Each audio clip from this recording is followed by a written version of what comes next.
ನಮಸ್ಕಾರ ಸ್ನೇಹಿತರೆ, ನೀವು ನೋಡ್ತಾ ಇದ್ದೀರಾ ನಿಮ್ಮ ಬ್ರದರ್ಸ್ ಯೂಟ್ಯೂಬ್ ಚಾನಲ್. ಇವತ್ತು ನಾವು ಬಂದಿರೋದು ಹಂಪಿಗೆ. ಇದು ಒಂದು ವಿಜಯನಗರ ಸಾಮ್ರಾಜ್ಯದ ಒಂದು ರಾಜಧಾನಿಯಾಗಿತ್ತು.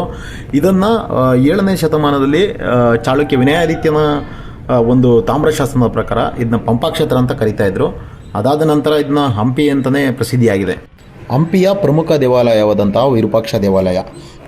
ನೋಡಿ, ಈ ಒಂದು ಗೋಪುರ ಏನಿದೆ ಸುಮಾರು 165 ಅಡಿ ಎತ್ತರ ಐತೆ. ಆಮೇಲೆ ತಳಭಾಗದಲ್ಲಿ 150 ಅಡಿ ಅಗಲ ಐತೆ. ಉದ್ದಕ್ಕೆ 120 ಅಡಿ ಉದ್ದವಾಗೈತೆ. ಇದು 11 ಅಂತಸ್ತುಗಳನ್ನ ಹೊಂದಿದೆ ಸ್ನೇಹಿತರೆ. ಈ ಒಂದು ರಾಜಗೋಪುರ ಏನಿದೆ, ಈ ಗೋಪುರನ ಕ್ರಿಸ್ತಶಕ 1510ರಲ್ಲಿ ಶ್ರೀ ಕೃಷ್ಣದೇವರಾಯ ಜೀರ್ಣೋದ್ಧಾರ ಮಾಡ್ತಾನೆ.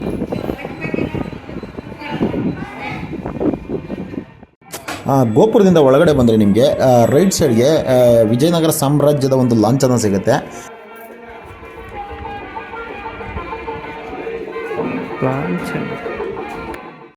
ಲೆಫ್ಟ್ ಸೈಡ್ಗೆ ನಿಮಗೆ ವಿಜಯನಗರ ಸಾಮ್ರಾಜ್ಯದ ಒಂದು ಮ್ಯಾಪನ್ನು ನಾವು ನೋಡ್ಬೋದು. ಈ ಮ್ಯಾಪಲ್ಲಿ ನಾವು ಯಾವ್ಯಾವ ಸ್ಥಳಗಳು ಹೋಗ್ಬೋದು ಅಂತ ತಿಳ್ಕೊಬೋದು ಸ್ನೇಹಿತರೆ. ವಿಜಯನಗರ ಸಾಮ್ರಾಜ್ಯವನ್ನು ಪ್ರಮುಖವಾಗಿ 4 ರಾಜವಂಶಗಳು ಆಳ್ವಿಕೆ ಮಾಡ್ತವೆ. ಸಂಗಮ, ಸಾಳುವ, ತುಳು ಮತ್ತು ಅರವೀಡು ವಂಶಗಳು ಇವನ್ನ 1335ರಿಂದ 1680 ತನಕ ಆಳ್ವಿಕೆ ಮಾಡಿದೆ.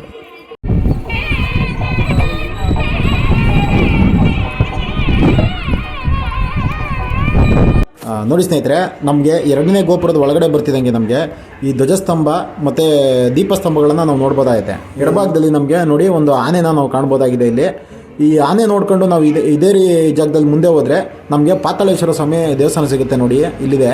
ಇದು ಪಾತಾಳೇಶ್ವರ ದೇವಸ್ಥಾನ. ಇದು ಒಳಗಡೆನೇ ಇದೆ ನೋಡಿ, ಕೆಳಗಡೆ ಇಳಿಬೇಕಿದು.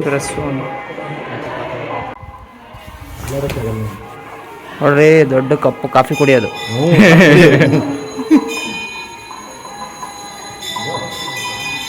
ನೋಡಿ, ಇದು ಹಂಪಿಯ ವಿರೂಪಾಕ್ಷ ದೇವಾಲಯದ ಗರ್ಭಗುಡಿ.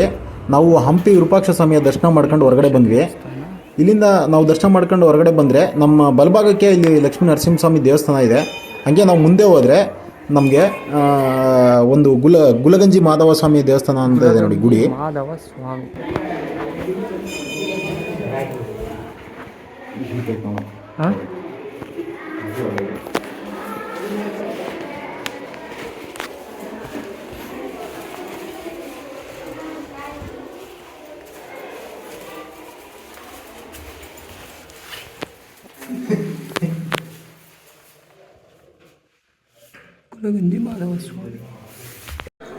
ನೋಡಿ ಸ್ನೇಹಿತರೆ, ಇಲ್ಲಿ ಏನೋ ಒಂದು ವಿಸ್ಮಯ ಸಂಗತಿ ಇದೆಯಂತೆ. ಏನಪ್ಪ ಅಂತಂದರೆ, ಒಂದು ಮುಂಭಾಗದ ಗೋಪುರ ಏನೈತೆ ಅದು ಇಲ್ಲಿ ಒಂದು ಉಲ್ಟಾ ಕಾಣುತ್ತಂತೆ. ನಮಗೂ ಗೊತ್ತಿಲ್ಲ, ಫಸ್ಟ್ ಟೈಮ್ ಬಂದಿದ್ದೀವಿ. ನೋಡೋಣ ಬನ್ನಿ ಎಲ್ಲಿದೆ ಅಂತ. ನಾವು ಹುಡುಕ್ತಾ ಇದ್ದೀವಿ. ಅದನ್ನೇ ಒಂದು ಕಿಂಡಿಯಿಂದ ಬಂದು ಗೋಪುರ ಉಲ್ಟಾ ಕಾಣುತ್ತಂತೆ. ಇಲ್ಲೇನಾ?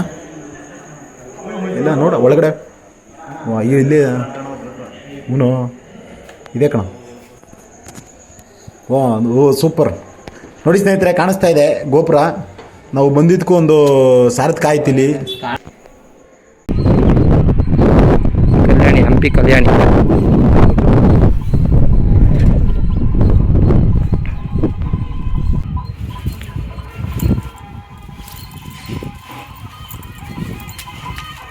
ಸಣ್ಣ ಸಣ್ಣ ಗುಡಿಗಳು.